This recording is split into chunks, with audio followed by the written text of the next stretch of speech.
donker wolke hang oor die aanloopbaan. Ergens in die lug is 'n volgelaaide Boeing 747 met 271 passasiers en bemanningslede aan boord. Die vliegtuig maak 'n skerp draai na regs en probeer vir die soveelste keer sy laaste aanloop tot die aanloopbaan. Die vlieëniers en medevlieëniers kan niks voor hulle sien nie.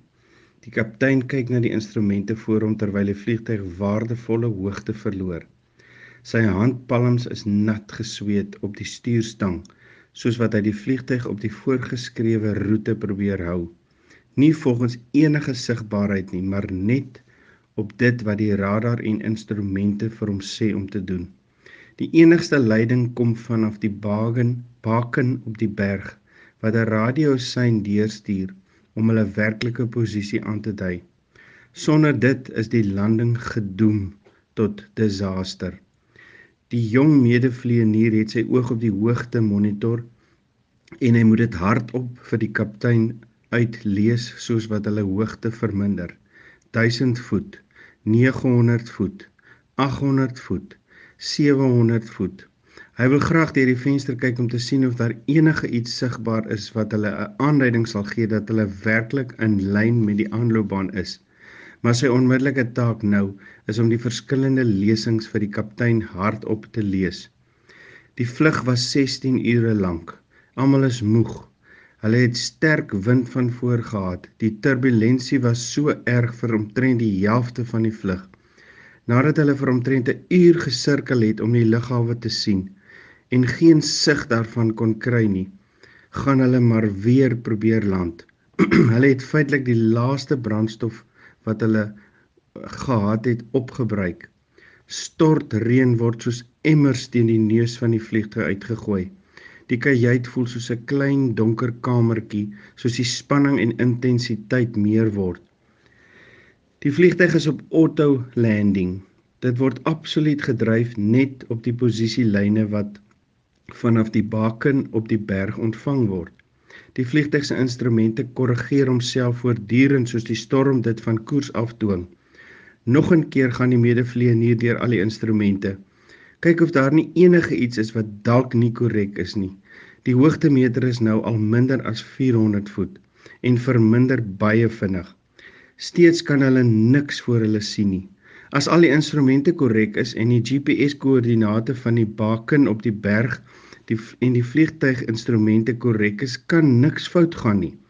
Dit voel egter net nie genoeg nie. Dit voel nie veilig om niks te kan sien nie. In die volgende oomblikke moet die kaptein die besluit neem.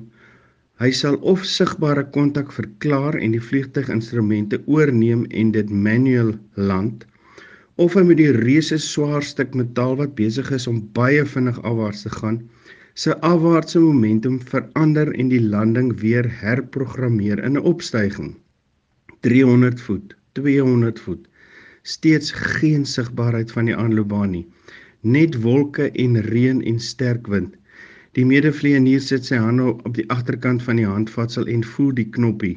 Indien hy dit sou druk, kanselleer die landing en word alles omgeswaai om weer op te styg. Hy hou sy wysvinger teen aan die knoppie.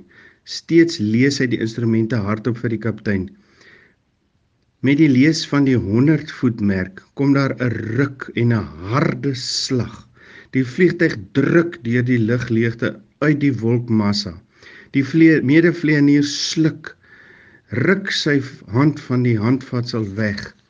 Dan, soos 'n groot walvis wat in die oseaan neerplons en in stilte veiligheid van die see wegswem, het die reuse vliegtuig onder die wolkmassa ingeplons en die aanloopbaan is reg voor hulle sigbaar. Alles net soos dit moet wees. Al die instrumente het korrek saamgewerk. Dis asof die aanloopbaan met groot afwagting soos 'n lang potloodstreep voor hulle lê. Dis asof dit vir hulle wil sê, o, hier is julle. Ons het julle lankal verwag. Kom gerus in vir 'n sagte landing. Liewe vriend, daar was dalk tye in jou lewe in die laaste jaar of dalk op die oomblik wat jy jouself gesien stuur het deur die turbulensie van die lewe. Jy het net nie gesien hoe jy dit gaan maak nie. Omstandighede het jou oorval en jy het net nie die toekoms het net onmoontlik gelyk. Doelwitte was nie meer die moeite werd om na te streef nie. Jy sit in 'n donker gat. Dit was asof God van die heelal geweet het jy sit hier, maar skynbaar jou verlaat het. Dan, as jy terugkyk, kan jy tog met dankbaarheid sê, ek het dit gemaak. In die middel van alles was daar 'n baken wat jou aandag probeer kry het.